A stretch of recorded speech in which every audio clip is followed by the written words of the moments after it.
My name's Ryan White, and this is my company Osmo. So I want to start by thanking all the audience. Thank you all for coming. I hope that you guys can get something out of this. And thank Mr. Combs, because he's guided this course where everyone has been able to formulate their own individual class, basically, and get what they wanted to get out of it. And I want to thank my parents for being supportive, as always. All right, so I wanted to start with a discussion of the current water situation in 2022. So currently, 97.5% of the water on this earth is stable, and 2.5 is fresh. But the issue is 1.74% is under glaciers or in glaciers and snow cover. And those are completely unusable for water resources because people tend to not live on glaciers. So we're left with groundwater, which is 0.76%. And then there's the three that add up to be surface water: lakes, wetlands, and rivers. Adds up to being about 0.008%. The main issue is that we rely 99% of the water, drinking water, in the continental United States is groundwater. And that depletes when the earth warms.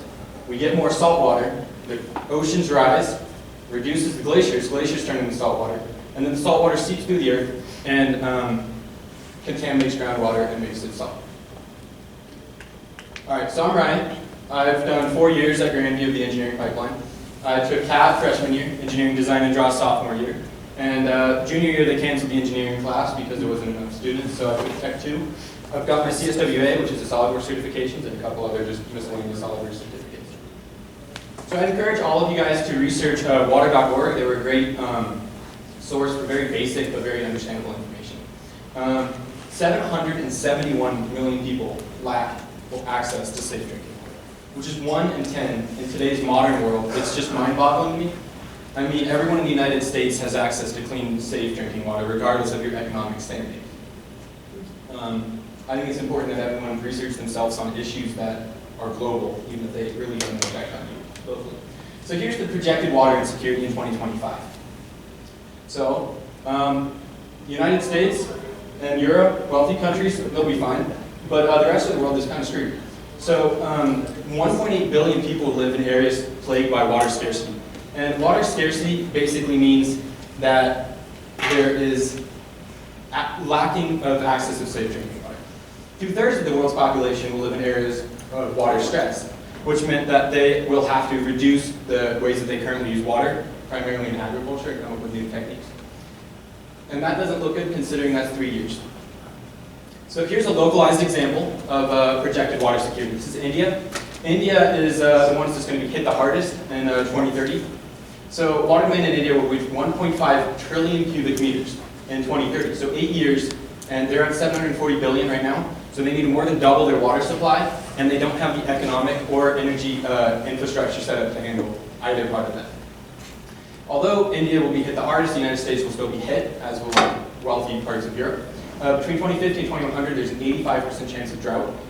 It's primarily going to affect the breadbasket, which will change the way that we have to do agriculture. And as I've already mentioned, groundwater supplies, 99%. No more groundwater. We're using groundwater faster than we can, than the earth replenishes it. The worst mega drought in 1,000 years is expected in 2100. Now, when was the last mega drought? Approximately 1100. And they think that that's what they caused the abandoning of Mesa Verde. It's very hard for them to actually know what happened in 1100 because there's not much historical evidence. But there are mythological stories that were passed through generations, and that's pretty much all the information that we have on it. When something's so bad that there's mythological stories about death, I think that we should be concerned, considering, I mean, it might not affect our lifetimes, but it will affect our day. 1 to 2 decade mega drought.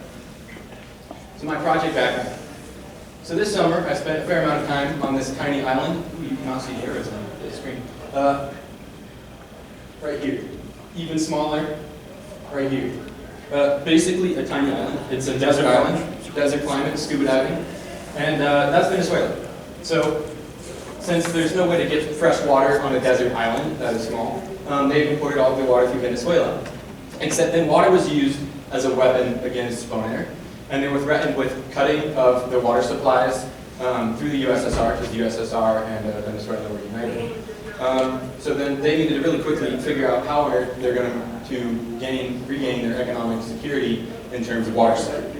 So they built, it's kind of a success story, a reverse osmosis plant that has been working now for 30 years, since like the mid-80s. And it supplies the water and everyone's happy. So what am I actually doing? So I'm solving the global water shortage. Not quite, but I'm trying to do my part. So I'm researching and educating myself and others on global water issues and maybe find something to improve the water scarcity. And I'm increasing the efficiency of desalination systems, starting with reverse osmosis, the best that I can do.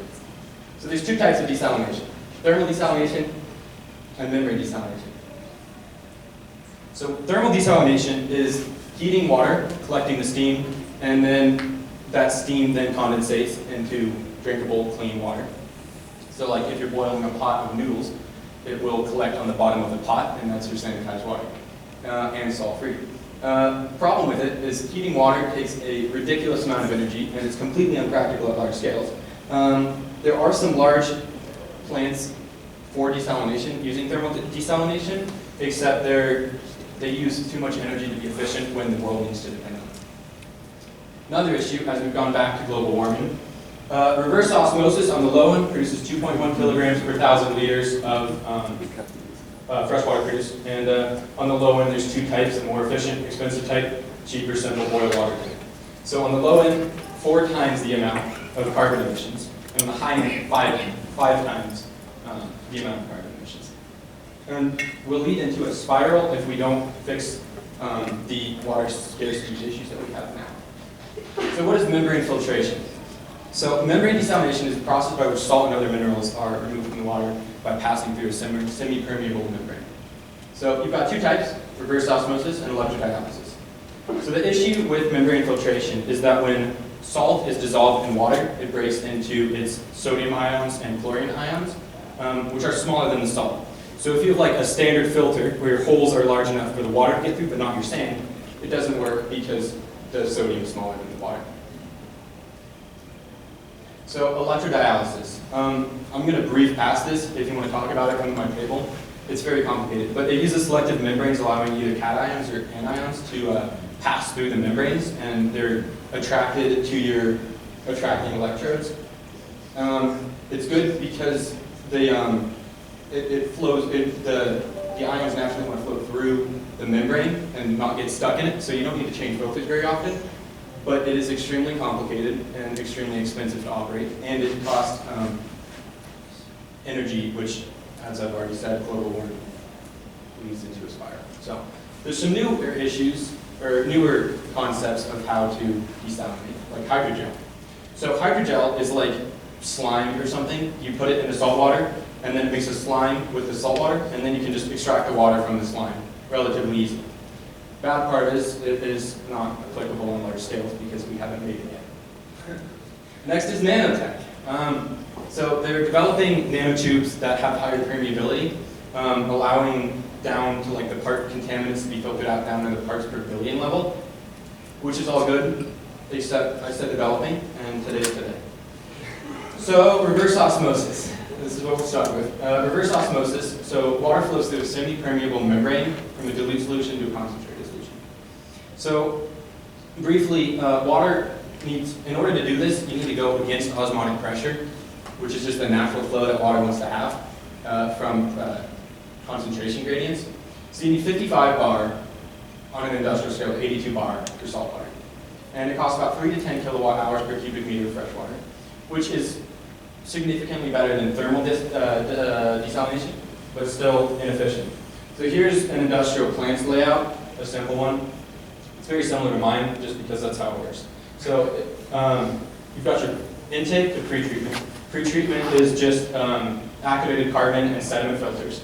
Goes to your high pressure pump, pressurizes it to that magical 55 bar, runs through, and then you've got two outputs: your clean water and your dirty water. Your dirty water, since it's still at that 55 bar roughly, goes to an energy recovery device, which is just a turbine that will rotate, regaining some of that energy in theory, and then it dumps it back in the ocean, the extra concentrated salt water.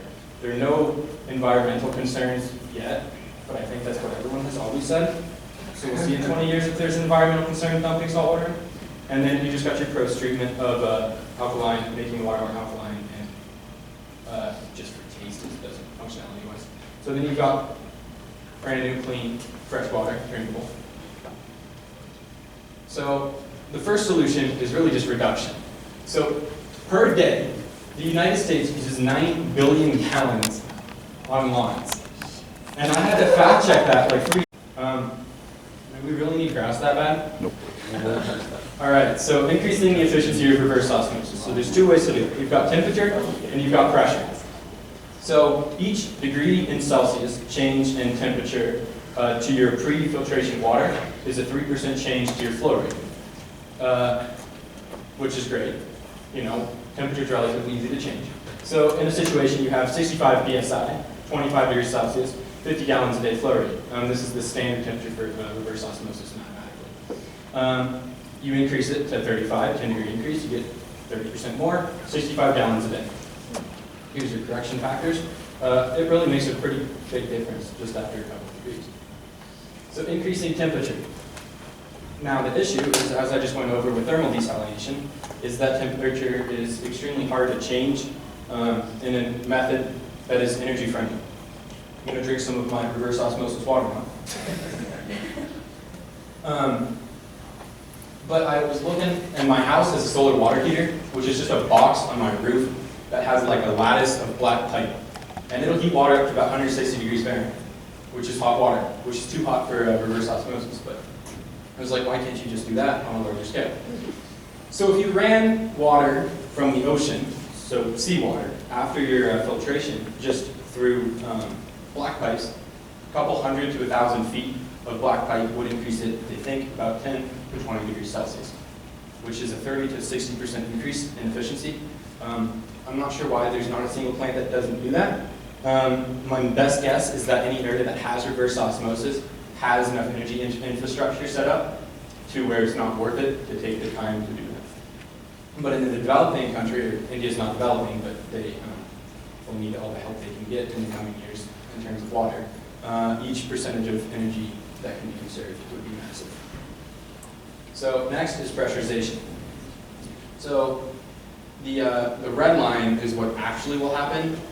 The other 2 lines are sort of relevant, but they're incorrect. So it's a relatively linear sort of curve, factoring in all the other variables that can go wrong in reverse osmosis. Basically, higher pressure, higher flow rate, all good and dandy, except you've got a flat point. So that's where that 55 bar, 50 bar comes magic. So 50 bar is the magic number for large-scale production. Now, the issue with 50 bar is it's 50 bar, which is 725 psi, which is 50 atmospheres. Or if you had a tube of water, you would need to be 1,650 feet tall in order to equalize the pressure. Also, it's pretty impossible for me to spend, I think it's $26,000 on a pump for a senior project, but I get free shipping, so I thought about it. How much does it weigh? 1,600 pounds. I don't understand how it has free shipping, but it does. So on a small scale, it's completely uneconomically feasible for me to actually test pressures up to 50 bars. But I was able to use the pump that I do have. It's a variable pressure pump to test it on smaller scales. So here's my initial timeline. Nice progression. It's 2 months to research and prep. A month here. You got like 3 weeks for the creative pump that has auto shutoff. Little did I know I would just buy one. And then about a month and a week to just create the final project. In reality, my research took 4 months because I didn't know where I wanted this direction to go. The project was very broad to begin with, but it's an issue that is important, so I thought it was worth figuring out what direction I could actually take it. So I was expecting to make a prototype here and a prototype here, and I decided no prototypes, just build it until it works, and it works.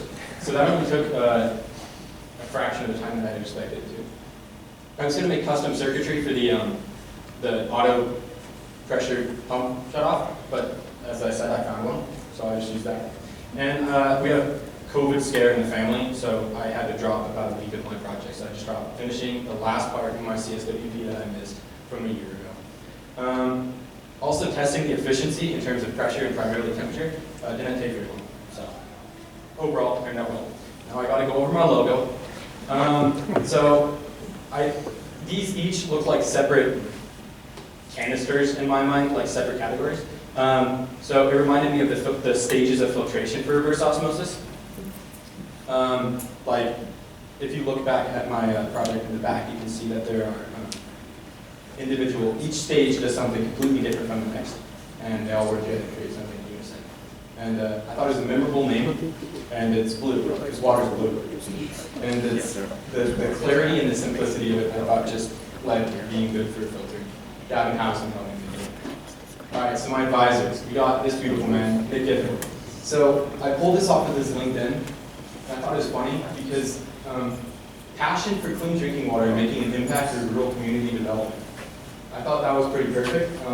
Also, he's my stepbrother, so that made it easier. He works at Hazen and Sawyer's engineering firm in Littleton, and they're redesigning Phoenix's water infrastructure.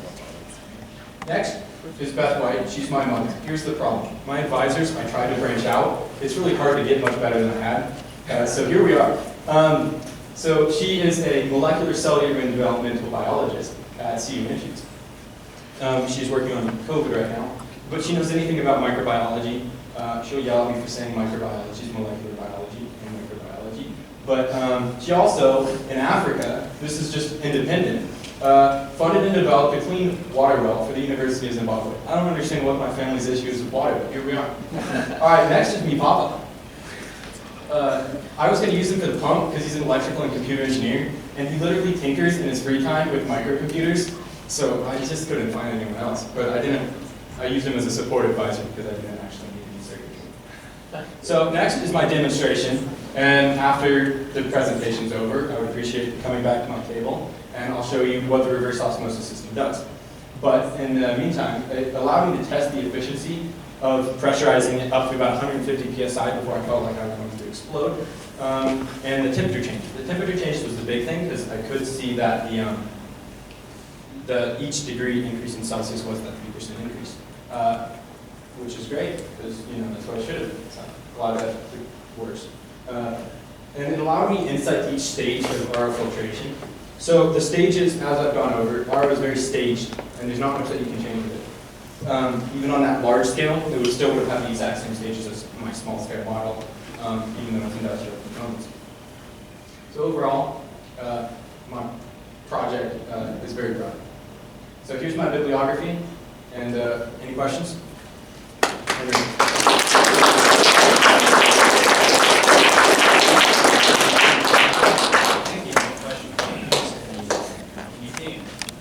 29th time today and yesterday. And yes. Okay. Next question. Questions? How long do the filters last before you need to replace them? Each one lasts a different amount of time, and it's a flow rate. So on a house, because these are technically for homes, most of them are to be replaced within 6 to 9 months. The RO membrane lasts about 6, and the rest of them last 9 for the most part. But if you have contaminants that are like specialized filtered out, like activated carbon, to filter out if you have a contaminant that's only targeted by, then you need to replace it. So you said the big companies that have enough money to not care about efficiency didn't do the active solar heating of the water. They just pump it out of the ocean and do it. Yeah, but if they were to do that, it would be cost effective for them to do it, right? That's what I presume. I mean, you can't really find evidence for that without actually trying it. But it seems like a 60% increase for some pipe and some time would be well worth anyone's. Questions? All right, thank you.